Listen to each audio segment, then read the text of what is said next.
Hey guys, क्या हाल चाल सभी के। वेरी गुड इवनिंग, स्वागत है everyone, boys and girls. Yes yes yes, come on. Focus batch cost and management accounting C intermediate सितंबर 2024। आज हम लोग आ चुके हैं सर इसके लेक्चर नंबर 28 में। एक बार ऑडियो वीडियो चेक कर लीजिए और मुझे बताइए क्या आप तैयार हैं, क्या सर्विस कॉस्टिंग के पार्ट नंबर 2 में आगे बढ़ने के लिए। Are we ready guys? How is the जोश? Tell me everyone. Hi sir, चलिए शुरू करेंगे। तो जिनको नहीं पता उनको बता दूं, यूट्यूब पर 100% free series of C intermediate focus batch, जिसमें मैं कॉस्ट एंड मैनेजमेंट अकाउंटिंग का सेशन आपके लिए लेता हूं daily at 9 PM to 10 PM। और आज हम लोग हमारे लेक्चर 28 में आ चुके हैं, जिसमें हम चैप्टर नंबर 12 सर्विस कॉस्टिंग के पार्ट नंबर 2 को करने वाले हैं।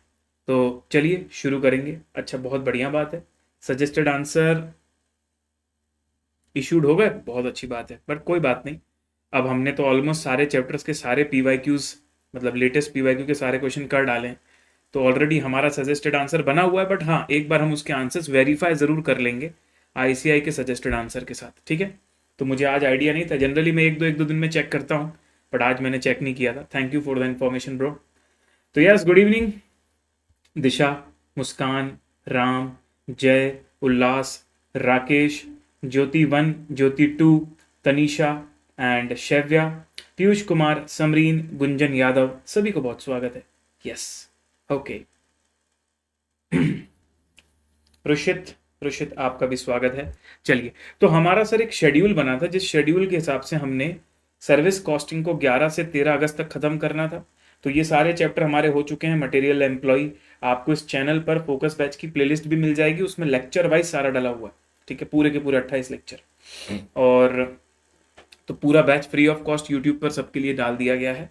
और मुझे लगता है सितंबर वाले स्टूडेंट्स के लिए इससे बड़ा गिफ्ट नहीं हो सकता था, ठीक है, कि सारे पीवाईक्यूज आरटीपी अभी तक के सारे एक जगह पर, वो भी फ्री ऑफ कॉस्ट, वो भी प्रॉपर लाइव लेटेस्ट, है ना।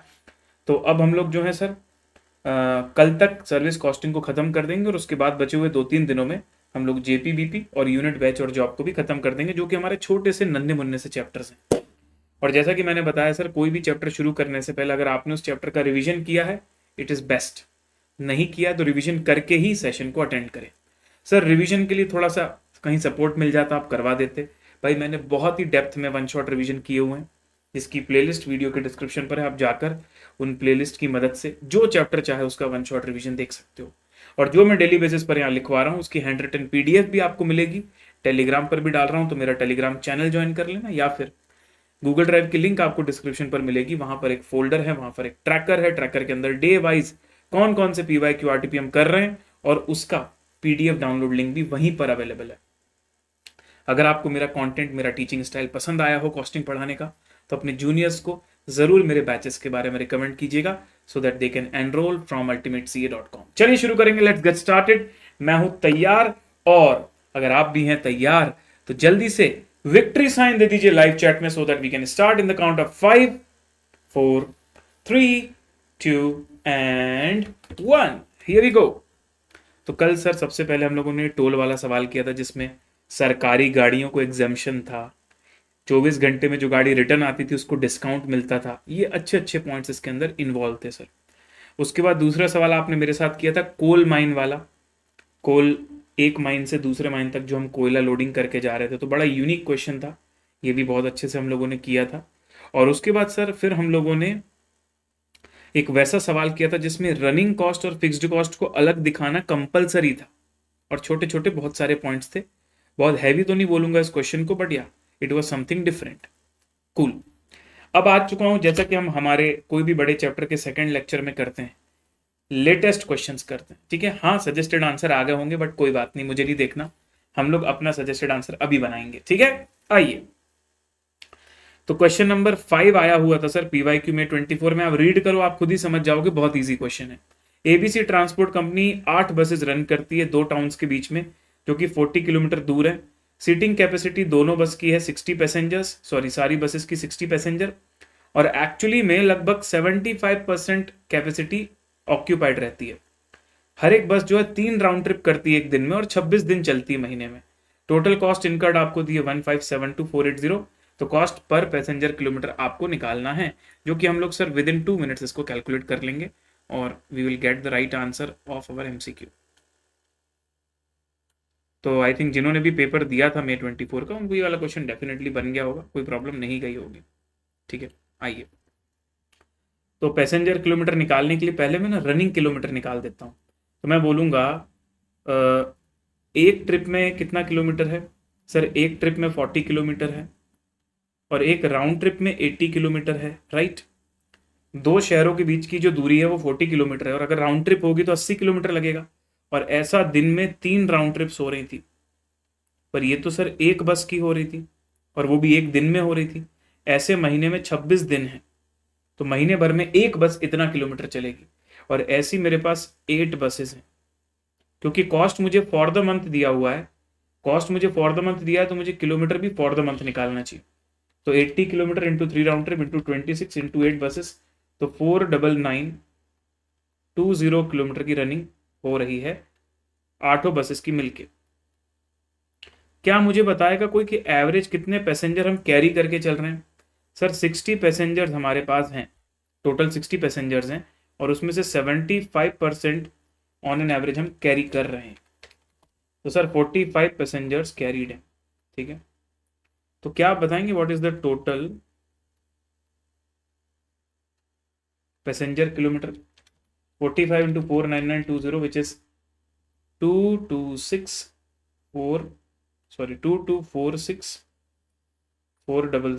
पैसेंजर किलोमीटर, ठीक है। टोटल इतने kilometre on an average 45 passenger को लेके आप गए थे, तो कॉस्ट पर पैसेंजर किलोमीटर आपका आ जाएगा। टोटल कॉस्ट ले लेते हैं, कितनी दी हुई है? 15,72,480 और इसको डिवाइड कर देता हूं 2246,400 से। सर ये 0.7 आ रहा है मेरा, 0.7 मतलब ऑप्शन डी। बढ़िया है सर, कोई दिक्कत नहीं।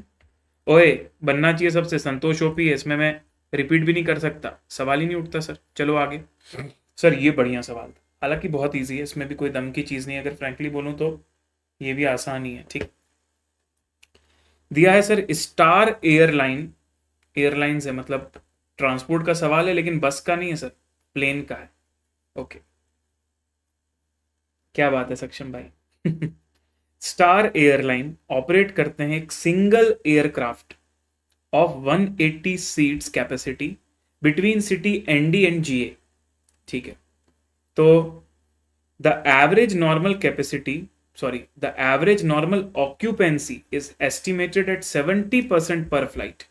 तो फ्लाइट में सीट तो 180 है लेकिन सारी नहीं भरती सर, 70% फिल्ड रहती है। एवरेज वन वे फेयर जो हम लोग चार्ज करते हैं ना, वो 12,500 लेते हैं एक पर्सन से।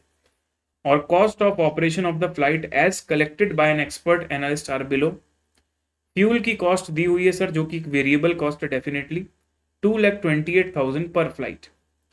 Food served on flight to from ND to GA, तो जो यात्रीगण बैठते हैं उनको फूड सर्व होता है, उसकी कॉस्ट है 270 और हम कस्टमर से कोई चार्ज नहीं लेते, मतलब ये प्राइस में इंक्लूड है, जो हमारी फ्लाइट के टिकट की प्राइस है ना उसमें ये इंक्लूड है फूड का प्राइस। तो आप कस्टमर से कोई पैसा लोगे नहीं, मतलब आपकी कॉस्ट रहेगी। Commission paid to travel agent की अगर मैं बात करूं तो 7.5% ऑफ फेयर, और सारी की सारी टिकट जो बुक होती है सर काउंटर से नहीं होती, ट्रैवल एजेंट के थ्रू होती है, तो जितना भी टोटल रेवेन्यू आएगा उसका 7.5% तो कमीशन चला जाता है। फिक्स्ड कॉस्ट दिया हुआ है लीज एंड लैंडिंग चार्जेस पर फ्लाइट। तो वैसे तो फिक्स्ड कॉस्ट टोटलिटी में होती है, पर अच्छा है हमारे लिए थोड़ा इजी बना दिया क्वेश्चन में कि उन्होंने हमको बता दिया कि जो हमने एयरप्लेन खरीदा उसका लीज चार्जेस और जो हम उसको पार्किंग करते हैं एयरपोर्ट में उनको पैसा देना पड़ता है, ये सब मिलाओगे अगर तो पर फ्लाइट 9,12,000 रुपए का खर्चा है हमारा, भाई साहब खतरनाक। और जो फ्लाइट के क्रू हैं, जो उसमें पायलट हैं, कैप्टन हैं, जो एयर हॉस्टेस हैं और जो सपोर्ट स्टाफ है, एक पर फ्लाइट मान के चलो 90,000 पड़ता है मेरे को। वैसे टोटलिटी में ज्यादा होगा पर फ्लाइट इतना एवरेज निकाला हुआ है। फिर बोल रहा है assume that the fuel cost are unaffected by the actual number of passenger on a flight. अच्छा, एक्चुअल में क्या होता है ना कि जो फ्यूल लगता है ना एयरलाइन में वो लगभग तो फिक्स्ड ही रहता है, पर अगर बहुत ही कम पैसेंजर रहते हैं तो वजन कम रहता है, तो थोड़ा फ्यूल कम लगता है। बट वो चीज़ को इतना एक्यूरेटली मेजर नहीं किया जा सकता। तो उन्होंने क्या बोल दिया भाई, क्वेश्चन के पॉइंट ऑफ व्यू से आप यही मानो कि एक फ्लाइट अगर आप लेके जाओगे तो 2,28,000 रुपए का एविएशन फ्यूल लग जाएगा, चाहे पैसेंजर कम कर दो चाहे पैसेंजर बढ़ा दो, ज्यादा फर्क उससे पड़ना नहीं है। ठीक है, you are required to calculate the net operating income that Star Airline makes per flight. Star airline expect करते हैं कि उनकी ऑक्यूपेंसी जो है 144 पैसेंजर तक पहुंच जाएगी।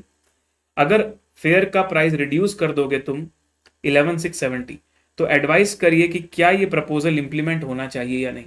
एमओजी भाई सॉरी, मुझे पहले लगा था कि मैं 15 मिनट रुक के 2 लेक्चर का एक साथ पढ़ा दूंगा, फिर मुझे लगा नहीं यार थोड़ा हैवी हो जाएगा एक दिन के लिए, तो मैंने वापस मेरा प्लान ड्रॉप किया और मैं सर्विस में वापस 3 ही लेक्चर लेने वाला हूँ। आज भी लेंगे और कल भी सर्विस को पढ़ेंगे, ठीक है, तो कोई जल्दीबाजी नहीं करेंगे। All right sir, no problem. अब आइएगा और मेरी बात सुनिएगा। PYQ May 24 लेटेस्ट सवाल, बहुत प्यारा सवाल, बहुत अमेजिंग सवाल, बहुत मजा आया इसके अंदर।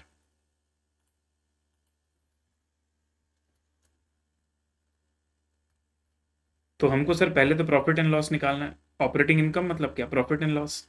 तो रेवेन्यू में से सारी कॉस्ट को माइनस करेंगे, और कॉस्ट भी हमको सर आराम से दी हुई है पर फ्लाइट। तो इस क्वेश्चन का जो पार्ट 1 है वो तो बहुत ही सिंपल हो जाएगा सर। तो देखिए सर, सबसे पहले मैं ले लेता हूं क्या, रेवेन्यू। रेवेन्यू की बात करूं तो सर हमारे पास 180 सीट्स हैं।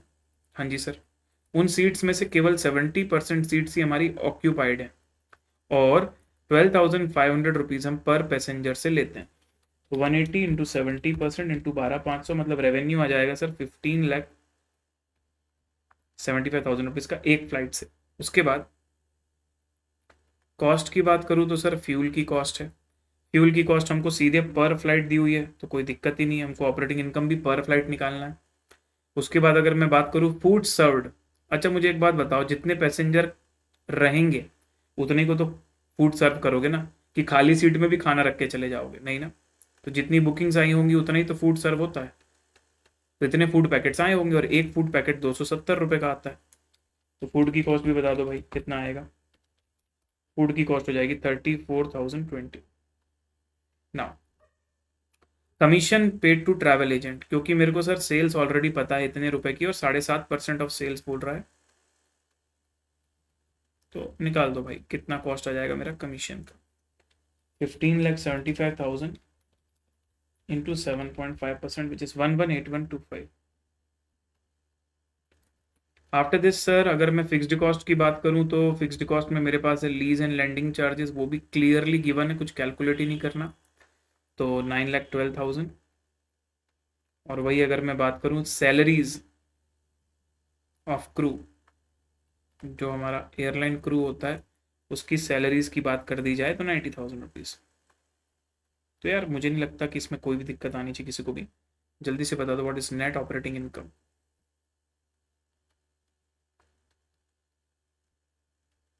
सर आपने सेल्स में वेरिएबल अलग और फिर फिक्स्ड माइनस ऐसा अलग अलग क्यों नहीं दिखाया, क्योंकि कहीं कोई कंट्रीब्यूशन की जरूरत या कहीं कोई ब्रेक इवन पॉइंट एटसेट्रा नहीं दिखाना था, तो why should I waste my time on that. तो सर 190 टू 855 आना चाहिए हमारा नेट ऑपरेटिंग इनकम। सर किसी को प्रॉब्लम नहीं होनी चाहिए इसमें। देखो इतनी सीट्स हमारी ऑक्यूपाइड है और पर सीट से हम इतना पैसा लेते हैं, तो जितनी बुकिंग्स होंगी उतने का ही पैसा मिलेगा। फूड में भी वही चीज़ है सर, जितने पैसेंजर्स एक्चुअली उड़ान भर रहे हैं उस हिसाब से पैसा लगेगा, राइट। और बाकी सारी चीज़ें तो तुमको डायरेक्टली गिवन है, एज इट इज़ ले लोगे तुम। तो मुझे नहीं लगता इसके अंदर किसी को कोई प्रॉब्लम होनी चाहिए। अब मैं आता हूँ पार्ट नंबर 2 में, ठीक है। पार्ट नंबर 2 में हमसे बोल रहा है कि स्टार एयरलाइन एक्सपेक्ट करता है कि अगर हम अपनी फेयर जो फ्लाइट का प्राइस है ना अभी 12,500 है, उसको अगर हम 11,670 कर देंगे ना तो थोड़ी डिमांड बढ़ेगी, और अभी जितने पैसेंजर है ना उससे थोड़े ज़्यादा पैसेंजर हो जाएंगे। तो क्या ये प्रपोजल आपको इंप्लीमेंट करना चाहिए या नहीं, आपको एडवाइस करना है। तो सर जब ऐसी चीज़ आती है ना कि ऐसा करने से क्या हो रहा है, तो मैं इंक्रीमेंटल अप्रोच की कोशिश करना चाहिए मुझे हमेशा। तो मैं लिखता हूँ इंक्रीमेंटल रेवेन्यू, कि अगर मैं फ्लाइट का दाम घटा देता हूं, अगर मैं फ्लाइट का रेट रिड्यूस कर देता हूं, तो इंक्रीमेंटल रेवेन्यू क्या आ रहा है। तो देखो सर, अगर आपने प्राइस कम कर दिया तो अब 144 पैसेंजर्स हो जाएंगे, और ये 144 पैसेंजर को हम 11,670 रुपीज इनसे चार्ज करेंगे। हाउएवर हाउएवर जब मेरा प्राइस बढ़ा हुआ था तो 180 इंटू 70% मतलब 126 पैसेंजर्स थे मेरे पास फ्लाइट में, जिनसे मैं 12,500 लेता था। तो पहले तो ये बताओ, क्या रेवेन्यू हमारा इंक्रीज हो रहा है या नहीं? मतलब प्राइस ड्रॉप करने से रेवेन्यू इंक्रीज होता है कि नहीं? 144 into 11,670 memory plus 126 into 12,500 memory minus memory recall 1054 और अगर मैं कॉस्ट की बात करूं, इंक्रीमेंटल कॉस्ट की बात करूं, तो सर कॉस्ट भी तो लगेंगे ना कुछ कुछ। सर जैसे क्या कॉस्ट लगेगी सर? देखो भाई, जितना रेवेन्यू बढ़ के आएगा उतना कमीशन लगेगा। सोचो आप, सोचो ना, कितना रेवेन्यू बढ़ के आया, इतना रेवेन्यू बढ़ के आया, और आपका कमीशन रेवेन्यू पर डिपेंड करता है। तो अगर ज़्यादा सेल्स होगी तो कमीशन भी तो उतने से बढ़ जाएगा ना। तो इसको मत भूलना भाई, ये तुम्हारी सेल्स पर डिपेंड करने वाली कॉस्ट है। तो अगर तुम रेवेन्यू बोल रहे हो कि इंक्रीज हो जाएगा, तो ये कॉस्ट भी इंक्रीज होगी उतनी, उसका 7.5%। दूसरा, जो हम पेशेंट्स को फूड दे रहे हैं, पेशेंट्स बोल रहा हूँ यार, फूड टू पैसेंजर्स जो जा रहे हैं वो, तो पैसेंजर्स को जो फूड जा रहा है सर वो भी बढ़ जाएगा। क्यों? क्योंकि अब 144 की जगह, मतलब 126 की जगह 144 पैसेंजर है, और हर पैसेंजर को 270 रुपए। तो कितने एक्स्ट्रा पैसेंजर आ गए? 18। 18 तो 18 फूड पैकेट और बुलवाने पड़ेंगे हमको।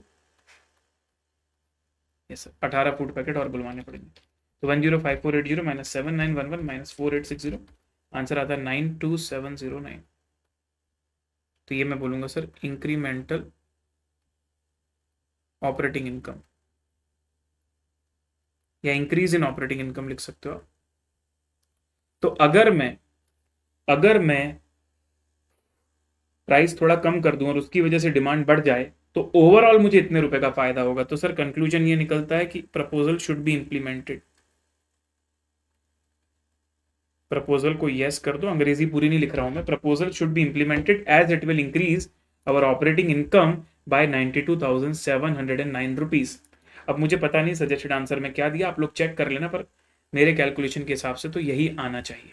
ठीक है जी, ऑल राइट एवरीवन, आगे बढ़ते हैं, डन करते हैं इसको। PYQ में 24 खत्म होता है, और अब अगले सवाल की तरफ मैं चलूंगा।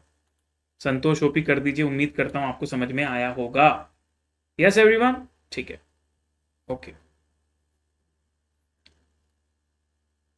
सर आपने इंक्रीमेंटल से क्यों सॉल्व किया? क्योंकि बेटा मुझे उसने ये नहीं पूछा था कि आप ऑपरेटिंग इनकम निकालो या ऐसा करो या वैसा करो। उसने मुझसे प्रपोजल के बारे में पूछा कि क्या अगर आप अपनी प्राइस रिड्यूस करके नंबर ऑफ पैसेंजर की डिमांड बढ़ा लेते हो, ये प्रपोजल एक्सेप्ट होना चाहिए या नहीं। तो कोई भी डिसीजन मैं कब देता हूं? अगर उस डिसीजन को लेने से मुझे फायदा होता है। फायदा कैसे निकालता हूं?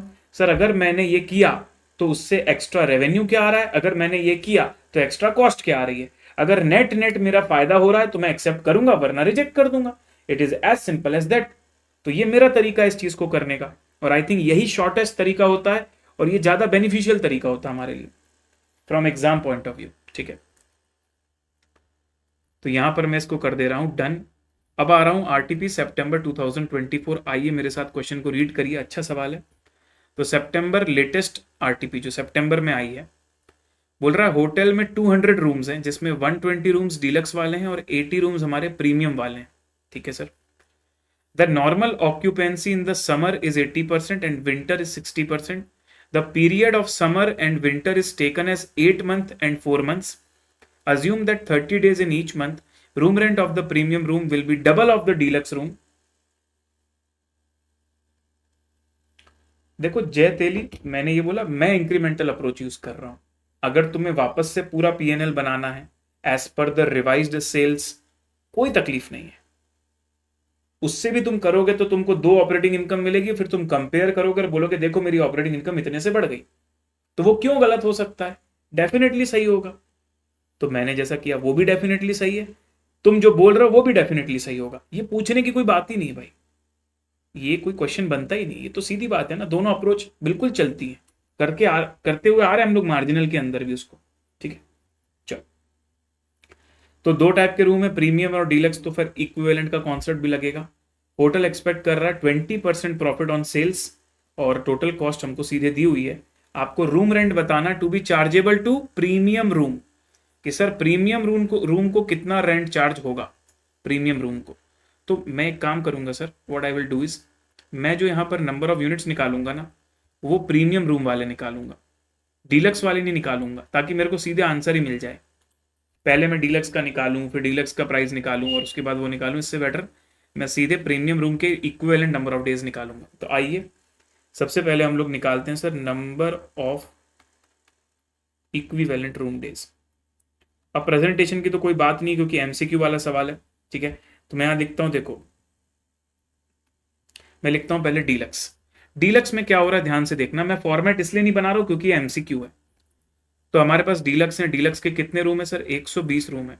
अब ये 120 रूम में से 80 रूम्स हमारे समर में ऑक्यूपाइड होंगे, और समर में हमारे पास कितने महीने, 8 मंथ्स हैं और 30 डेज।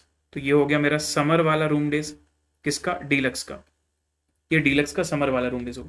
वापस 120 रूम्स है मेरे पास, उसमें से विंटर्स के टाइम पे 60% रूम भरे होते हैं, और 4 महीने विंटर चलती है, और हर महीने में 30 दिन होते हैं। क्या आप मुझे इस बेसिस पर एवरीवन बताएंगे डीलक्स के टोटल रूम डेज कितने?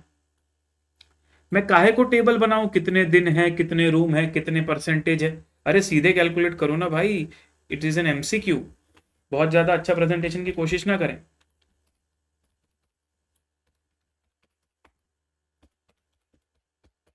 सर 31,680 आ रहा। सर 80 रूम है ना, नहीं डीलक्स वाले रूम बेटा, डीलक्स की बात कर रहा हूं अभी। डीलक्स में 120 रूम्स हैं। मैंने ये समर का है और ये विंटर का है, समझो बात को।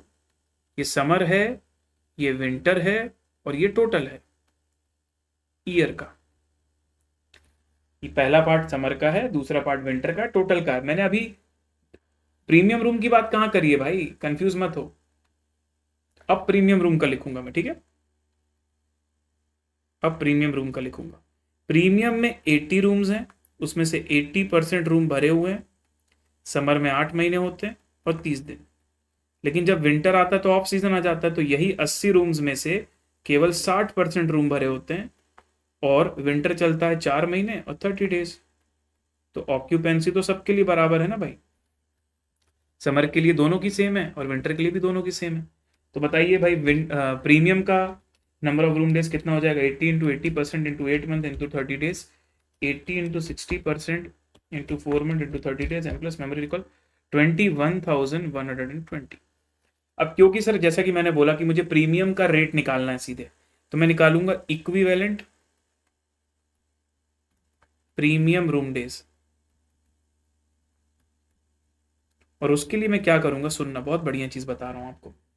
जो डीलक्स वाले रूम 31680 हैं, उनसे कितना पैसा मिलता है, वो प्रीमियम का आधा पैसा मिलता है। अच्छा, हाँ हाँ हाँ, क्योंकि प्रीमियम वाले रूम में आप डीलक्स का डबल चार्ज करते हो। क्या मैं इसको उल्टा बोल सकता हूं कि जितना मैं प्रीमियम से चार्ज करता हूं, डीलक्स में उसका आधा चार्ज करता हूं? तो डीलक्स वाले रूम को प्रीमियम में कन्वर्ट करना होगा तो हाफ करना पड़ेगा, और जो प्रीमियम है उसको प्रीमियम रहने दो।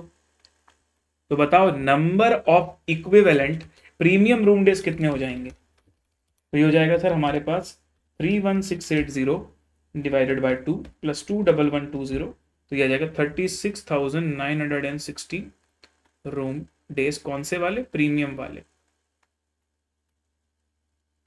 अब मैं यहां पर आता हूं सर, निकालता हूं फेयर।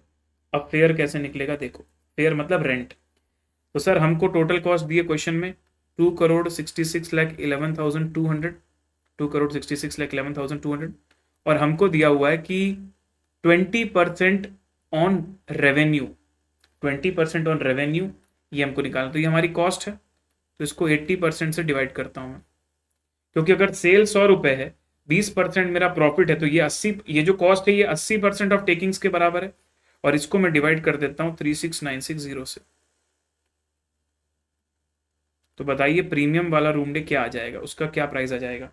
तो 266,11200 अपॉन 80%, तो 3,32,64,000 की सेल्स हो गई। उसको 36960 से डिवाइड कर रहा हूं, exactly 900 rupees per room day. ये मेरा आंसर आ रहा है। और क्योंकि मैंने पहले से प्रीमियम वाले रूम डेज लिए हुए हैं इक्विवेलेंट में, तो यही मेरा आंसर है। अगर मैं पहले डीलक्स वाला लेता तो मेरा आंसर 450 आता, फिर मुझे 450 को डबल करके 900 दिखाना होता, उसमें भी कोई तकलीफ नहीं थी। आप सभी को पता है कि इक्विवेलेंट का कॉन्सेप्ट दोनों एंगल से यूज किया जा सकता है। आंसर में कोई तकलीफ नहीं, आंसर हमारा 900 ही आना है in any of the case. ठीक है, जल्दी से संतोष ओपी कर दो ताकि मैं आगे बढ़ जाऊं, फटाफट हम लोग इसको कंप्लीट कर लें। सितंबर 24 के क्वेश्चन 5 एमसीक्यू में भी सर्विस कॉस्टिंग था, और क्वेश्चन 6 में जो एमसीक्यू आया था वो भी सर्विस कॉस्टिंग का था। ठीक है, पढ़िए इसको। एएलसी लिमिटेड एक इंश्योरेंस कंपनी है। It launched a new term insurance policy जिसका नाम है protection plus. Total cost for the policy है 1 crore 60 lakh. Total number of policy है 410 rupees, and total insured value of the policy है 920 सीआर। 920 सीआर की total insured value है भाई। तो क्या आप बताओगे cost per rupee of insured value क्या आएगा? तो मैं आपको बताता हूं cost per rupee of insured value क्या आएगा। तो सर वैसे तो मुझे लगता है इस क्वेश्चन को मैं कॉपी में भी नहीं लेता, इतना चिल्टू है। 160 लाख या फिर बोल दूं मैं 1.6 सीआर की कॉस्ट है और 920 सीआर की इंश्योर्ड वैल्यू है, तो कॉस्ट पर रुपये आ जाएगा 1.6 divided by 920, 0.0017, which is option है। भाई समझो ना यार, एक होता है इंश्योरेंस प्रीमियम और एक होता है इंश्योर्ड वैल्यू। तो इंश्योर्ड वैल्यू तो बड़ी होती है ना, जैसे कोई 1 करोड़ का टर्म इंश्योरेंस ले रहा है तो उसका 1 लाख का प्रीमियम आ रहा है, तो इंश्योर्ड वैल्यू तो बहुत बड़ी होती है। तो इंश्योर्ड वैल्यू 920 करोड़ की, 920 करोड़ की इंश्योर्ड वैल्यू है, और उसके अगेंस्ट में जो कॉस्ट इनकर हो रही है वो 1.6 सीआर है। तो 1.6 सीआर डिवाइडेड बाय 920 करोड़ की इंश्योर्ड वैल्यू, तो cost per rupee of insured value ऐसे निकाला जाता है, जो कि हमने निकाला भी हुआ है स्टडी मैट में। भावेश भाई बिल्कुल बिल्कुल भाई, फिकर बैच स्टूडेंट ग्रुप 1 को बढ़िया से खत्म करो आप। 10 नवंबर को हम लोग मिलेंगे, लाइव बैच शुरू करेंगे बहुत ही तगड़े तरीके से सुबह 8 बजे for cost and management accounting. Okay sir, cool. RTP September 2024 question 16, मैं आपको बता दूं कौन सा सवाल है। आपको याद है बीओटी अप्रोच जो हम टोल रोड्स में पढ़ते हैं, उसमें एक सवाल है जिसमें अलग अलग टाइप के व्हीकल्स दिए हुए हैं, फिर आपको cost per day of concession period निकालना होता है, फिर आपको हर एक टाइप के व्हीकल का टोल रेट निकालना होता है। उसके जैसा सिमिलर नहीं है, same to same study mat का क्वेश्चन जो हमने वन शॉट में भी किया हुआ है, वही क्वेश्चन नंबर 16 में आरटीपी में आया हुआ है। इसलिए क्या मैं उसको करवाऊं? सवाल ही नहीं उठता सर, क्यों करवाओगे आप उसको। चलिए अब May 24 का क्वेश्चन करते हैं, क्वेश्चन 9, जो कि अच्छा सवाल है और ऐसा सेम क्वेश्चन पहले भी आ चुका है, तो अभी यहां कर लेंगे तो फिर पहले वाला करने की जरूरत नहीं, पहले वाला कर लेते तो यहां वाला करने की जरूरत नहीं थी। ठीक है, आइए क्या दिया हुआ है। LMV प्राइवेट लिमिटेड, कंपनी का नाम है LMV प्राइवेट लिमिटेड। ये ऑपरेट करते हैं कैब और car rental service Delhi NCR में। अच्छा, it provides their services to offices of Noida, Gurugram and Faridabad, NCR के रीजन में जो लोग दूर से आते हैं। At present it operates CNG fuelled cars, but it is also considering to upgrade these into electric vehicle. अभी तो इनकी सीएनजी कार है, लेकिन वो सोच रहे हैं, देखो डिसाइड नहीं किया है, अभी सोच रहे हैं, कंपैरिजन कर रहे हैं कि ये सीएनजी की जगह अब आगे वाली कारों को अगर हम इलेक्ट्रिक लेते हैं तो क्या फायदा होगा। तो following details related to the owning of CNG and EV propelled car are tabulated as below. Sir CNG car 9,20,000 की आती है, लेकिन ईवी कार, वही इक्विवेलेंट ईवी कार महंगी आती है डेफिनेटली। लेकिन सर कोई सब्सिडी नहीं मिलती सीएनजी कार में, पर ईवी कार में सब्सिडी भी मिल जाएगी, तो प्राइस हमारी नेट कम पड़ेगी। लाइफ ऑफ द कार इसकी 15 ईयर्स है, लेकिन ये सिर्फ 10 ईयर्स चलेगी। रेसिडुअल वैल्यू इसकी 95 के है, इसकी 1,70,000 रहेगी। माइलेज की बात करूँ तो क्योंकि सीएनजी जब आप फिल करवाते हो तो केजी के हिसाब से होता है, तो यहाँ माइलेज पर केजी में दिया हुआ है। लेकिन ईवी में जो होता है सर, चार्जिंग होती है आपकी, तो 240 किलोमीटर पर चार्ज, मतलब एक बार चार्ज करने पे 240 किलोमीटर चलता है। लेकिन पर चार्ज में बिजली कितनी लग रही है? 30 kWh, 30 यूनिट बिजली खर्च हो जाती है 240 किलोमीटर चलाने के लिए। तो यहाँ भी आप पर किलोमीटर पता कर सकते हो कितना खर्चा आ रहा है। सीएनजी की प्राइस भी दी हुई है और बिजली का बिल का रेट भी दिया हुआ है, बहुत अच्छी बात है। एनुअल मेंटेनेंस कॉस्ट दोनों का दिया हुआ है, तो इसका ज़्यादा है, इसका कम है। इंश्योरेंस कॉस्ट ईवी का ज़्यादा है क्योंकि वैल्यू ज़्यादा है, सीएनजी का कम है। टायर रिप्लेसमेंट कॉस्ट, ये भी दिमाग में रखना पड़ेगा भाई, मैं बिजनेस कर रहा हूँ, मुझे लॉन्ग टर्म के हॉराइजन से सोचना पड़ेगा। तो मुझे हर 5 साल में टायर रिप्लेसमेंट करना है। थैंक यू रानी जी। मुझे टायर रिप्लेसमेंट करना है हर 5 साल में। हाँ जी सर। तो सीएनजी कार में जब टायर बदलूंगा तो 16,000 रुपये लगेंगे, लेकिन ईवी कार में जब टायर बदलूंगा तो भी 16,000 अबे टायर तो सेम ही आते हैं ना दोनों के, इलेक्ट्रिक टायर थोड़ी आते हैं दूसरे। हाँ जी सर, लेकिन एक प्रॉब्लम है, बताऊं क्या? सीएनजी में आप 2 बार टायर बदल के 15 साल गाड़ी चला सकते हो। अभी आपने गाड़ी अ, अभी तो आपके पहले से टायर लग के आए हैं।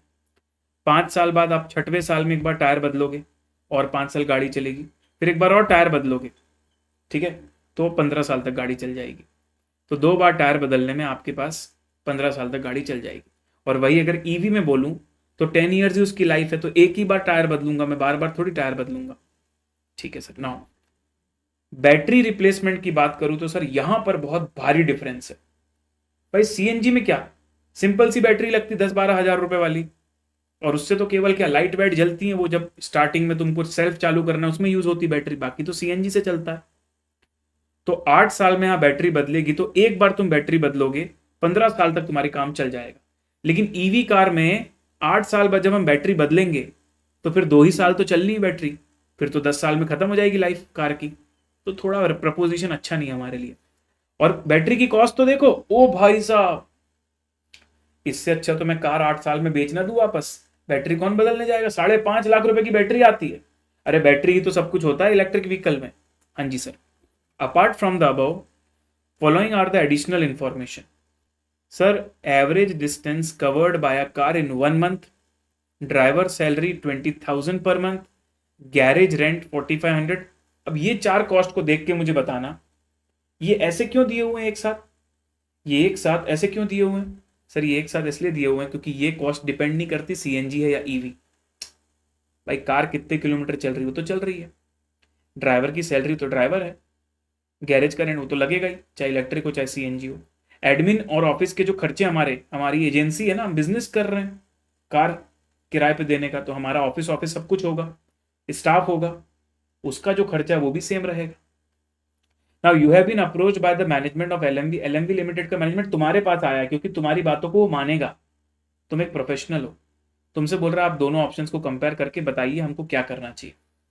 अब तुम अपना पूरा दिमाग लगा के बढ़िया से क्या करोगे, सबसे पहले तुम ऑपरेटिंग कॉस्ट निकालोगे, operating cost of vehicle per month पर कार फॉर बोथ ऑप्शन, कि सर अगर मैं एक महीने सीएनजी कार चलाता हूं तो मेरा कितना खर्चा आ रहा है, और ईवी कार चला रहा हूं तो कितना खर्चा आ रहा है। इस बात को बहुत ध्यान रखना, पर मंथ पर कार है, पर मंथ पर कार। ओके कूल सर, इसको लिखकर करेंगे बढ़िया तरीके से, बेहतरीन सवाल है ये।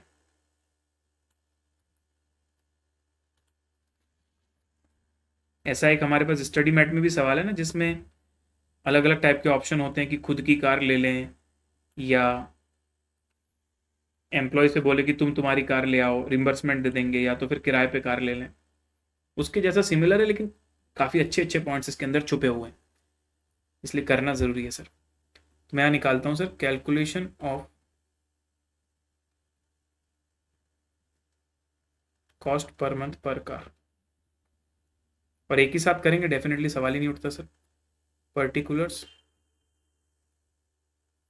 ठीक है, सीएनजी पहले लिखा है तो सीएनजी लगा देते हैं और फिर ईवी लगा देते हैं। Now listen, car purchase price दी है, लाइफ दी है, रेसिडुअल वैल्यू दी है, डेप्रिसिएशन निकाल दूं पर मंथ, सब कुछ पर मंथ करना है ना। तो सर 9,20,000 रुपीज़ का कॉस्ट है सीएनजी वाली कार का, सेलवेज वैल्यू गिवन है सर 95,000, और लाइफ ऑफ द कार है 15 साल। पर इससे तो 1 साल का डेप्रिसिएशन मिलेगा, मुझे 1 महीने का डेप्रिसिएशन चाहिए। अटक गया मैं, चलो कोई बात नहीं, अभी ठीक कर देता हूँ अपने आप को।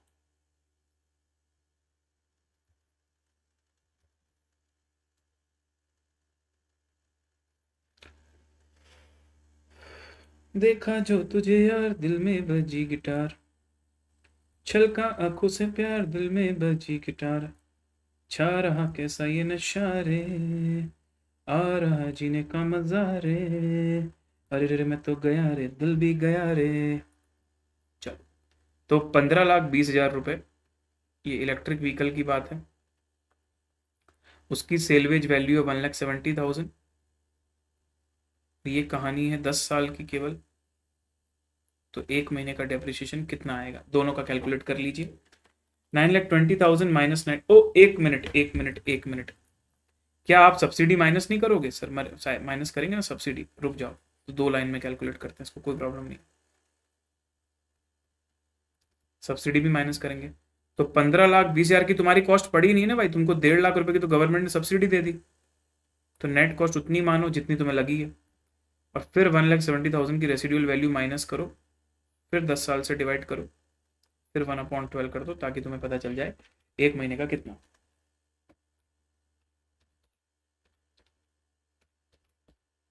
4583 लिख रहा हूं मैं। 15,20,000 minus 1,50,000 minus 1,70,000 divided by 10 divided by 12, 10,000। Check कर लीजिएगा क्या आपको ये दोनों चीज़ें मैच हो रही है। डेप्रिसिएशन के बाद माइलेज लिखा है, तो मैं सर फ्यूल कॉस्ट लिख देता हूँ, फ्यूल कॉस्ट। अब फ्यूल कॉस्ट को देखना ना, ये भी बढ़िया है सर। यहाँ पर अगर हम देखें सर, तो एक महीने में हमारी गाड़ी चलती 1500 किलोमीटर, ठीक है। अब 1500 किलोमीटर अगर गाड़ी चलेगी और 20 किलोमीटर पर केजी है, तो हमको ये पता चल गया कि कितने किलो सीएनजी लगेगी। अब जितने किलो सीएनजी लगेगी उसका प्राइस है 60 रुपीज़ पर केजी। तो एक महीने में सीएनजी के चलने के क्या खर्चे हैं, तो 1500 डिवाइडेड बाय 20 किलोमीटर इंटू 60 रुपये, तो 4,500 रुपीज़ सीएनजी का खर्चा रहेगा हमारा। लेकिन वही अगर हम इलेक्ट्रिसिटी की बात करें तो इसका कैलकुलेशन भी जोरदार है सर। 240 किलोमीटर लगता है हमारे को, एक मिनट, 1500 किलोमीटर महीने भर में चल रहा है, हमें पहले पर किलोमीटर निकालना है। तो मैं बोलूँगा सर देखो, 30 यूनिट्स की बिजली लगती है, 1 यूनिट बिजली आती है 7 रुपये 60 पैसे की। ये करने पर 240 किलोमीटर गाड़ी चल रही है। सुनना ध्यान से, 30 रुपए की 30 यूनिट बिजली कंज्यूम हो रही है और 1 यूनिट बिजली की आती है 7.6 रुपीज। इतने रुपए में 240 किलोमीटर मेरी गाड़ी चल जाती है। तो अगर मुझे महीने भर में 1500 किलोमीटर चलाना है तो एक लगभग कॉस्ट बताइए कितनी आएगी सर? 1,400। यही तो फायदा है ना भाई इलेक्ट्रिक व्हीकल का। पर ये एक फायदे को देखकर आप डिसीजन नहीं ले सकते, आपको ओवरऑल व्यू देखना पड़ेगा, ठीक है। अब आप लोग यार मैच्योर हो गए हो, अरे ईवी तो फायदेमंद ही होगा ना भाई, सीएनजी महंगा ईवी सस्ता है, अरे बाकी कॉस्ट भी तो होती है बिजनेस करने में। हाँ जी सर सही बात है। नाउ फिर आता है एनुअल मेंटेनेंस कॉस्ट, मतलब मेंटेनेंस का खर्चा बेसिकली। तो वो तो एनुअल दिया हुआ, तो ये हमको सर मंथली में कन्वर्ट करना पड़ेगा। 8,000/12 और 5,200/12,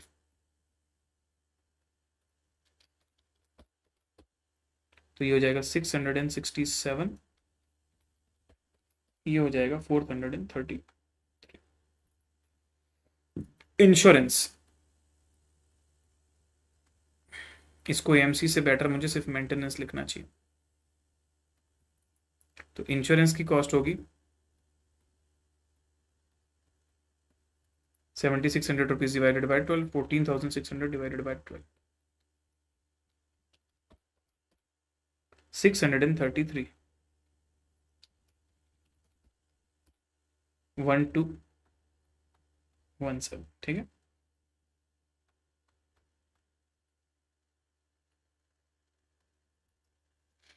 अब सुनिए, टायर रिप्लेसमेंट।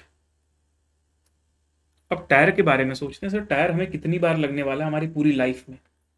तो मैं बोलूँगा सर 5-5 साल में टायर रिप्लेस करना है, तो एक 6वें साल में आप टायर रिप्लेस करोगे और एक 11वें साल में रिप्लेस करोगे, 2 बार रिप्लेस करोगे, तो 16,000 रुपये लगेंगे आपको 2 बार रिप्लेस करने के। कितने हो गए भाई? 16,000 रुपये के टायर आएंगे चारों और 2 बार रिप्लेस होंगे, मतलब पूरी लाइफ ऑफ द कार में, पूरी लाइफ ऑफ द कार में आप 32,000 रुपीज़ का खर्चा करोगे। पर ये किसके लिए है सर? ये खर्चा है हमारी पूरी लाइफ के लिए, 15 ईयर्स के लिए। तो पर ईयर आ गया, तो डिवाइडेड बाय 15 कर दिया, और डिवाइडेड बाय 1/12 कर दोगे, तो एक एवरेज पर मंथ खर्चा कितना होना चाहिए, जिसको बोलते हैं अमोर्टाइजेशन। ये एक्चुअली में लग नहीं रहा है खर्चा अभी, पर मैं इसको प्लान करके चल रहा हूं कि ये मेरे को लगेगा खर्चा, तो अमोर्टाइज कर रहा हूं पूरे, जो 32,000 का खर्चा पूरे 15 साल में है ना, उसको स्प्रेड कर रहा हूं, अमोर्टाइजेशन कर रहा हूं। तो ये आएगा सर 170, 8 रुपीज़ पर मंथ। और ये जो सर दूसरी गाड़ी है उसमें तो एक ही बार रिप्लेसमेंट होगा।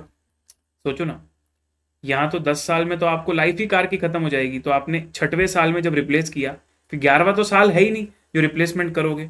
तो only one replacement will be there in case of EV. और ईवी की जो यूजफुल लाइफ है वो है 10 साल। तो जो 16,000 का खर्चा हुआ है सर वो 10 साल के लिए हुआ है, तो एक महीने के लिए कितना, 133 rupees. 133 rupees. All right sir. Battery, battery की बात करते हैं सर अब हम लोग। तो बैटरी का रिप्लेसमेंट होता है 8 साल में, तो दोनों में एक एक बार रिप्लेस होगा। यहाँ भी 9वें साल में रिप्लेस होगा, ईवी में भी 9वें साल में रिप्लेस होगा। तो मैं बोल दूंगा सर एक बार का रिप्लेसमेंट है तो 12,000 का खर्चा है केवल। इंटू 1 नहीं लिख रहा हूँ, समझने वाली बात है। 12,000 इंटू 1 डिवाइडेड बाय पूरे 15 साल डिवाइडेड बाय 1/12। और ईवी की बैटरी भी पूरी लाइफ में एक बार रिप्लेस होगी अगर 10 साल आपको चलानी है तो। अब यहाँ ज्ञान मत देने लग जाना, अरे सर इससे अच्छा तो हम लोग 8 ही साल चलाते। अरे नहीं, कंपैरिजन बोला है ना तो करना तो पड़ेगा भाई। और कितने साल का है खर्चा ये, 10 साल की लाइफ है, 10 साल में एक बार तुम्हें बिजली मतलब बैटरी तो बदलनी पड़ेगी। तो 5,10,000 40,000 10 साल का खर्चा डिवाइडेड बाय 12। अब निकालिए 12,000 upon 15 upon 12, 67 rupees. 5,40,000 divided by 10 divided by 12, 4,500 rupees. अब इसने पूरे जज्बात बदल दिए सर।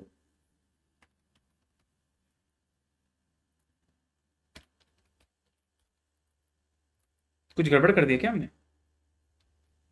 5,40,000 10 साल के लिए, तो एक महीने के लिए कितना, 4,500 रुपीज़ बराबर तो है सर। इसके अलावा सर बाकी के जो खर्चे आएंगे वो तो सैलरी का खर्चा है, वो तो सेम ही रहेगा, 20,000 20,000 दोनों में। रेंट, गैरेज का रेंट है ना, गाड़ी जहाँ रखते हो आप। उसके बाद शेयर ऑफ हेडक्वार्टर या शेयर ऑफ ऑफिस।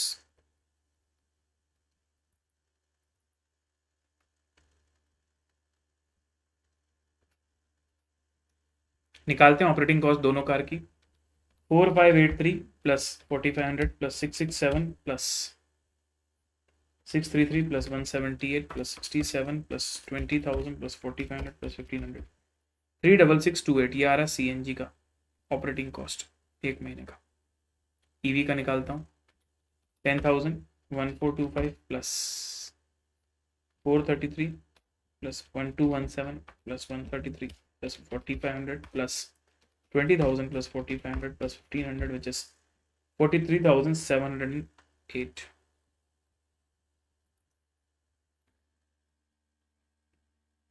अरे बाप रे, 3,662,7.78 आ रहा है, मतलब 28 और 43,700 बिल्कुल परफेक्टली मैच कर रहा है सर हमारा। इसके अलावा हमको कोई कंक्लूजन देने को नहीं बोला है, लेकिन फिर भी अगर तुम पूछोगे कंक्लूजन तो मैं बोलूँगा सर अभी तो CNG तक ही चलते रहना सही है। From business point of view तो अभी मैं यही बोलूँगा CNG ठीक है। हाँ, कल को जाके इलेक्ट्रिक व्हीकल के प्राइस कम हो जाते हैं, बैटरी वाला खर्चा थोड़ा कम हो जाता है, या बैटरी की लाइफ 10 साल हो जाती है बढ़ के, then I can choose this thing, ठीक है, EV. But as of now जो डेटा अभी करेंटली दिया है ना उसमें CNG में ही रहना बेटर है। और यही सोचते होंगे बिजनेस वाले, इसलिए तो इतनी जल्दी अडॉप्शन नहीं आ रहा है अभी। थोड़ा उसको और फिजिबल बनाना पड़ेगा फाइनेंशियली। ठीक है,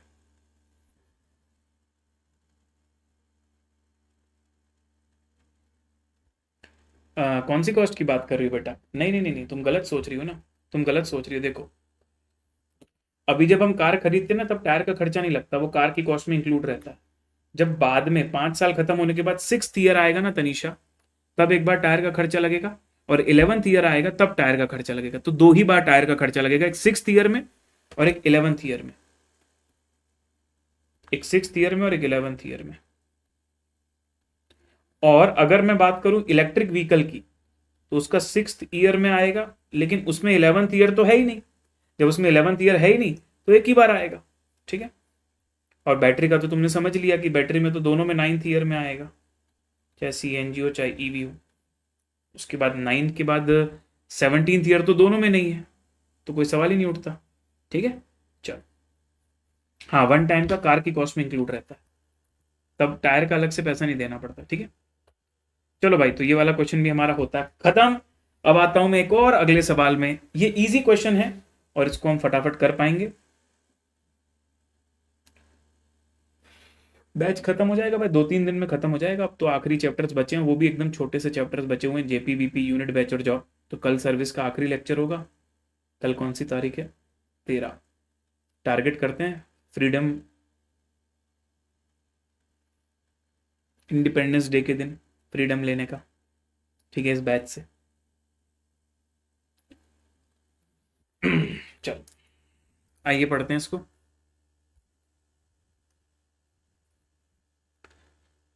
रॉयल होटल धन्यवाद प्रभात भाई, पर प्रैक्टिस बहुत आपको करनी पड़ेगी सभी लोगों को, तभी आप अकेले कर पाओगे, ठीक है। मैं हूं यहाँ पर आपके साथ डेफिनेटली आपको गाइडेंस देने के लिए, बट पेपर में आप लोगों को अच्छी मेहनत के साथ जाना है, ठीक है। अपना बेस्ट जरूर दीजिएगा। अच्छा, और we have to do this thing also ना, हम लोगों को एक मेंटरशिप सेशन भी करना है। तो very soon I am going to take the mentorship session for you all, free of cost सभी के लिए। और इसको हम लोग देखते हैं, विल सी 16 या 17 ऑफ अगस्त को हम लोग सेम टाइम पे 9 बजे करेंगे इसको, ठीक है। बैच खत्म होने के बाद एक बच्चा बोल रहा था ना कि सर बैच खत्म होने के बाद करिएगा, तो मैंने फिर ये प्लान किया कि बैच खत्म होने के बाद करते हैं। तो रॉयल होटल ऑफर करते हैं 3 टाइप के room, deluxe room, executive room और स्वीट रूम। हाँ जी सर, आप देखो तीनों का टैरिफ दिया हुआ है। डीलक्स रूम में जाओगे तो एक दिन का 1500 लगता है, एग्जीक्यूटिव में 2400 लगता है और 3800 लगता है स्वीट रूम में। हाँ जी सर, नंबर ऑफ रूम्स भी दिए हुए 20, 10 और 4। अब देखो ऑक्यूपेंसी, डीलक्स ज़्यादा भरते हैं, एग्जीक्यूटिव 60% ऑक्यूपाइड रहते हैं, स्वीट वाले तो 4 ही रूम है यार, तो 3 रूम तो भरे रहते हैं। House keeping expenses per day हमको दिया हुआ है 280, 320, 425। अच्छी बात है भाई, जितना बड़ा रूम रहेगा तो उतना खर्चा ज़्यादा रहता है ना उसको हाउस कीपिंग करने का, क्लीन विन करने का, चीज़ों को रिप्लेस करने का, सब जमाने का, सेट करने का, कंज्यूमेबल्स को रिफिल करने का, सब कुछ रहता है। The hotel provides complimentary breakfast facility to its executive room. जो होटल है वो कॉम्प्लीमेंट्री ब्रेकफास्ट फैसिलिटी प्रोवाइड करता है, किसको? एग्जीक्यूटिव वालों को और स्वीट वालों को। सर ये मतलब गलत बात है, डीलक्स वालों को आप नाश्ता नहीं दे रहे, पैसा दो नाश्ता लो, बाकी फ्री नहीं है। भाई जिनका किराया ज़्यादा है उनके में ब्रेकफास्ट का पैसा इंक्लूड है, ऐसा मान के चलो, ठीक है। तो एग्जीक्यूटिव और स्वीट वालों को ही होटल जो है कॉम्प्लीमेंट्री ब्रेकफास्ट फैसिलिटी देगा, ठीक है। नाउ वाइल स्विमिंग पूल की जो फैसिलिटी है ना is provided free of cost only to the suite room guest. Swimming pool का जो है वो सिर्फ और सिर्फ स्वीट रूम गेस्ट वालों को मिलेगा, ठीक है। Now listen to me very carefully. The restaurant and swimming pool is run by a contractor, ठीक है सर। रेस्टोरेंट और स्विमिंग पूल जो है वो कॉन्ट्रैक्टर रन करता है, मतलब हमने क्या किया, रेस्टोरेंट किसी और को आउटसोर्स कर दिया, हमारी प्रीमाइस पे है पर उसको ऑपरेशन कोई और देखता है और हम उसको पैसा दे देते हैं सीधे, हमारा स्टाफ नहीं लगा रहता वहाँ। दूसरा, स्विमिंग पूल में भी हम वही करते हैं, और स्विमिंग पूल सिर्फ स्वीट रूम वालों को है ना, वो इनको नहीं मिलेगा फ्री में, चार्जेबल होगा उनके लिए। The contractor recovers charges of 150 पर पर्सन फॉर ब्रेकफास्ट। तो आज अगर होटल किसी कॉन्ट्रैक्टर को अपना रेस्टोरेंट दे रहा है तो कॉन्ट्रैक्टर ना होटल पे कैसे चार्ज करता है, कहता है जितने गेस्ट नाश्ता करेंगे या जितने गेस्ट की बुकिंग होगी 150 पर पर्सन, ध्यान दीजिएगा 150 पर रूम नहीं, पर पर्सन। ये कॉस्ट लगने वाली किसको? होटल वाले को। देखो मैं होटल हूं, मैंने किसी थर्ड पार्टी को मेरा रेस्टोरेंट चलाने के लिए दिया है, वो third party number of guest के हिसाब से मुझसे पैसा रिकवर करता है, तो होटल के लिए तो कॉस्ट हुई ना ये। हाँ जी सर। और स्विमिंग पूल जो लोग ऑपरेट कर रहे हैं, जो कॉन्ट्रैक्टर स्विमिंग पूल का मैनेजमेंट देख रहा है, वो भी हमसे ऐसे ही पैसा लेता है। कैसे? कि 200 रुपए पर पर्सन, ठीक है। वेरी गुड ऑस्टिन, बढ़िया। चलो, besides the above mentioned charges annual fixed expenses are as follows. Salaries to staff हमको दिया हुआ है, कूल सर। इलेक्ट्रिसिटी एक्सपेंसेस हमको दिया है, ठीक है सर, बहुत अच्छी बात है। नाउ तो सैलरीज टू स्टाफ 57 लाख, ये तो टोटल दिया है, वो भी साल भर का, और इलेक्ट्रिसिटी भी टोटल दिया है साल भर का। Salary to staff are apportioned to the deluxe room, executive room and suite room in this ratio. तो सिंपल चीज हो गई, और इलेक्ट्रिसिटी का खर्चा on the basis of occupancy, मतलब नंबर ऑफ रूम डेज, जिस टाइप के रूम में जितने ज़्यादा नंबर ऑफ रूम डेज है वहाँ उस खर्चे को उतना बांट देंगे. Now you are required to calculate the total profit of each room type on annual basis. For each room type on annual basis. ठीक है, प्रॉफिट पता करना क्योंकि रेवेन्यू तो दिया हुआ है. अब ध्यान देने वाली बात, जहां पर डेज का कैलकुलेशन आएगा, मतलब नंबर ऑफ रूम डेज निकालते समय, तो एक साल में 360 डेज लेकर चलना. दूसरा, एक और चीज मान के चलना कि हर एक कैटेगरी में जो रूम है ना वो डबल ऑक्यूपेंसी वाला है, मतलब एक रूम में 2 लोगों की ऑक्यूपेंसी होती है. तो ब्रेकफास्ट के charges number of room days से डबल हो जाएंगे. क्यों? क्योंकि अगर एक रूम में 1 रूम 1 डे है, उसमें गेस्ट तो 2 है ना, तो ब्रेकफास्ट का, स्विमिंग पूल का खर्चा जो हम कॉन्ट्रैक्टर को पे करेंगे वो डबल आएगा नंबर ऑफ रूम डेज के पॉइंट ऑफ व्यू से, क्योंकि एक रूम में 2 लोग हैं. ठीक है, इस बात को ध्यान रखेंगे हम लोग. ठीक है, तो अब इसको फटाफट कॉपी कर लेते हैं सर क्वेश्चन को. और ये जो मैंने बात करी ना पर पर्सन वाली, यहीं पर कई लोग चकमा खा गए भाई पेपर में, नवंबर 23 में. यहीं पर कई लोग गड़बड़ भी करके आए, और जो कि ऑब्वियस सी बात थी यार, एकदम ध्यान नहीं जाता. इतना फाइन पॉइंट इन्होंने दिया हुआ है कि वो बिल्कुल मिस आउट हो सकता है. ठीक है, तो थोड़ा सा सर, इसीलिए तो काम और कंपोज रहना पेपर में बहुत ज़रूरी है. हमारा मेंटल स्टेट, हमारी हेल्थ बहुत अच्छी होनी ज़रूरी है, तभी हम रिलैक्स माइंड से सोच पाते हैं. ठीक है, तो आइए सबसे पहले मैं निकालता हूँ वर्किंग नोट नंबर 1. अच्छा, यहाँ पर ना हमको कुछ इक्विवेलेंट वाला काम नहीं करना है, क्योंकि यहाँ तो फेयर पहले से निकाल के दिया हुआ है, तो केवल रूम डेज निकाल दो, काफ़ी है.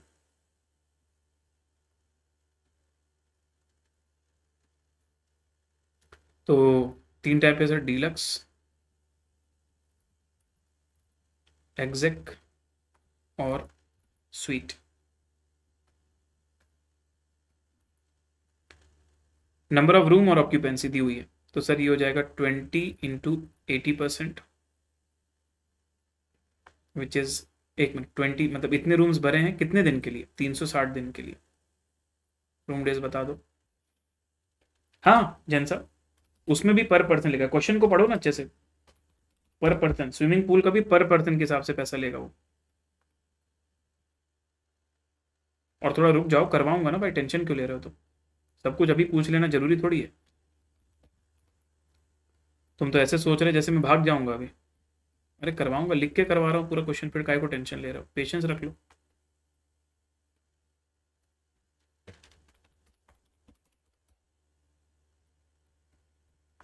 टू 160. अबे गजब आदमी यार तू, चुप एकदम. सिर्फ बोलता है, सुनता है कि नहीं किसी की?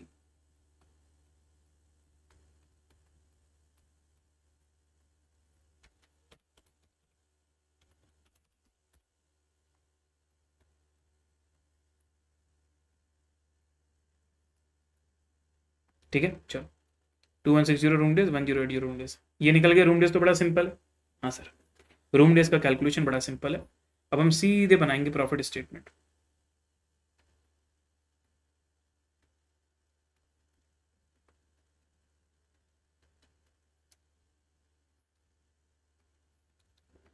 भाई ऑनलाइन के भी कुछ एटिकेट्स होते हैं, चैट करने के भी कुछ एटिकेट्स होते हैं, उसको सीखो अगर ऑनलाइन पढ़ रहे हो तो.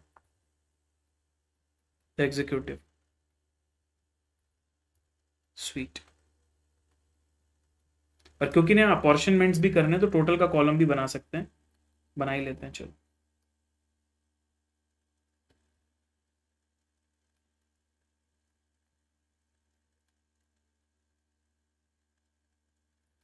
अब आओ सुनो. सबसे पहले रूम रेवेन्यू ले लेते हैं. तो कैसे लोगे सर? एक काम करूँ, नंबर ऑफ रूम डेज यहीं लिख देता हूँ, क्योंकि बहुत सारी चीज़ें ना रूम डेज पर डिपेंड कर रही हैं. 5760, 2160 और 1080. टोटल रूम डेज भी मेरे को पता चल जाएगा, 9000 रूम डेज. ठीक है, बस ऊपर लिख के रख दिया मैंने. अब टैरिफ दिया है सर 1500 2400, फटाफट निकाल दो यार, टाइम वेस्ट नहीं. 5760 इंटू 1500, कैलकुलेशन लिखने की जरूरत नहीं है, बहुत ऑब्वियस कैलकुलेशन. उसका 2160 room days into 2400 which is 51,84,000. 3800 into 1080 4104 000 तो 8640 प्लस 5184 प्लस 4104 17928 के। ठीक है, अब कॉस्ट में आते हैं। सबसे पहले हाउस कीपिंग ले लो, क्योंकि वो भी हमारा उसी पर डिपेंड कर रहा है ना, नंबर ऑफ रूम डेज। 280 रुपये, 280 इंटू 5760। अरे समझ रहे हो ना, पर डे है ये, तो पर डे पर रूम, ये कॉमन सेंस वाली बात है। मतलब पर डे लिख दिया तो रूम भी तो लिखा हुआ ना। 280 रुपए लेता हूं मैं डीलक्स रूम का एक दिन के लिए, मतलब पर room per day for deluxe room 280 रुपए। तो 280 को मैंने डीलक्स वाले नंबर ऑफ रूम डे से मल्टीप्लाई कर दिया, 16,12,800। Next 320 into 2160 which is coming to 6691,200। उसके बाद 425 इंटू 1080 रूम डेज 459,000।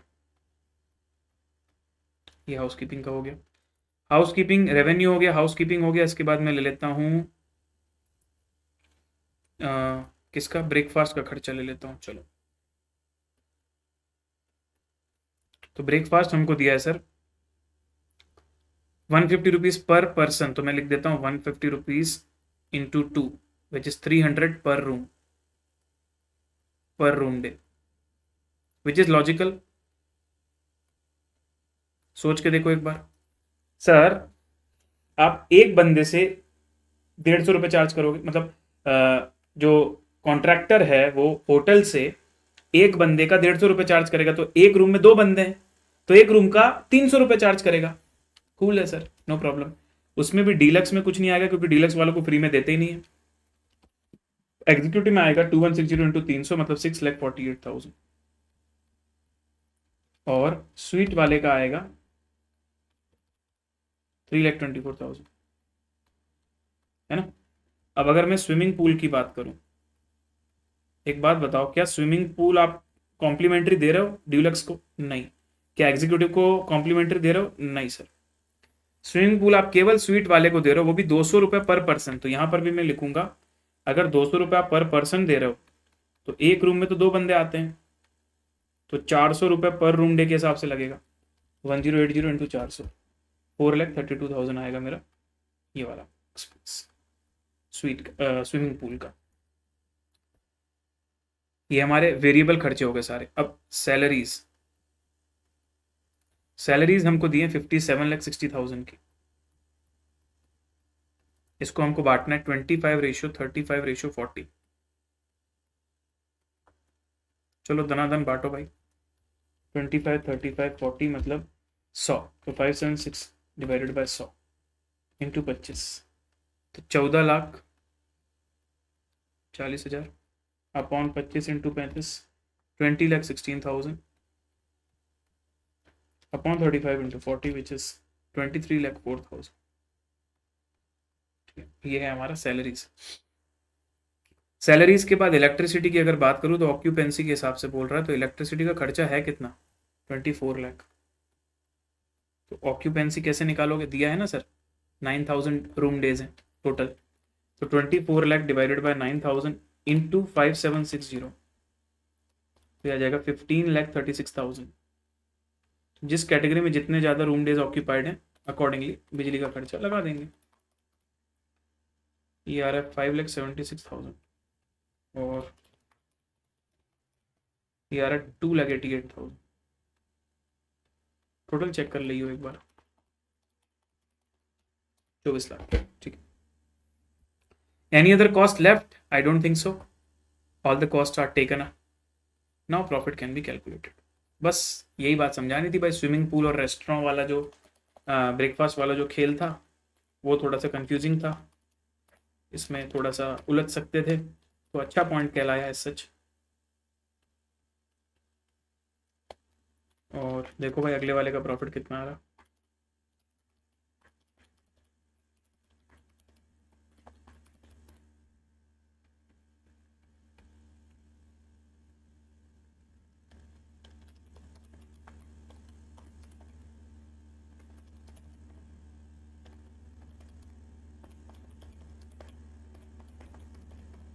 297 की। अब टोटल वाला मैं कंप्लीट नहीं कर रहा भाई, इनको मैच कर लेता हूँ बस। 40512001 125280 297, क्या बात है भाई। इसके साथ संतोष ओपी। और जाने से पहले एक बात मैं आप लोगों से करना चाहता हूँ, ठीक है, ध्यान से सुनिएगा। आप लोगों को फायदा हुआ है कि नहीं इस बैच से, पहले मुझे ये बताइए। क्या आप लोगों को फायदा हुआ है इस चीज से, इस बैच से? हमको आज कितने दिन हो गए हैं? Today we have completed 28 days, 28 दिन लगातार, एक दिन छुट्टी, वो भी रिजल्ट के दिन जब फाउंडेशन का रिजल्ट आया। तो इस 28 दिन में आपको फायदा तो हुआ है। आप में से बहुत सारे बच्चे इस लेक्चर को रिकॉर्डेड भी देखते हैं, जो शायद लेक्चर 20 में होंगे, कोई 24 में होगा, मुझे पता है। जो लोग रिकॉर्डेड भी सुन रहे हैं उनको भी बोल रहा हूँ मैं, ध्यान से सुनना। तो आप लोग थैंक यू करते हो, आप अप्रिशिएट करते हो, आई नो दैट, बट मैं एक चीज़ मांगने आया हूँ आपसे। और क्योंकि मैंने इसमें फीस भी नहीं लिया आपसे, तो ये तो मैं, इतना हक तो मेरा बनता है, ये मैं मांग सकता हूँ। और मुझे पता है आप में से जिनसे भी मैं ये चीज़ मांगूंगा वो आप उसमें से आधे लोग भी नहीं दोगे, बट जितने भी दोगे मेरे लिए फ़ायदेमंद रहेगा।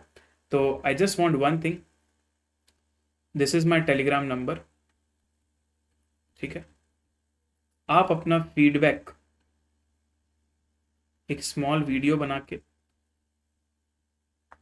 या फिर इन अ मैसेज फॉर्म या फिर बोथ मुझे ज़रूर भेजिएगा। आपको 1 मिनट लगेगा, एकदम जेन्युइन वाला, और अपनी लैंग्वेज में, इंग्लिश में बोलना ज़रूरी नहीं है, हिंदी में, जो लैंग्वेज आपको जमती हो, बट थोड़ा सा समय निकाल के कर देना। मुझे पता है तुम्हारे पेपर आने वाले हैं, बट मुझे पता है कि अभी जो तुम्हें एक्सपीरियंस हो रहा है ना, ये तुम बाद में भूल जाओगे, बट ये एक्सपीरियंस को जब मैं पढ़ूंगा, देखूंगा, तो मुझे और मोटिवेशन मिलेगा, तो मैं और बेटर कर पाऊंगा, ठीक है।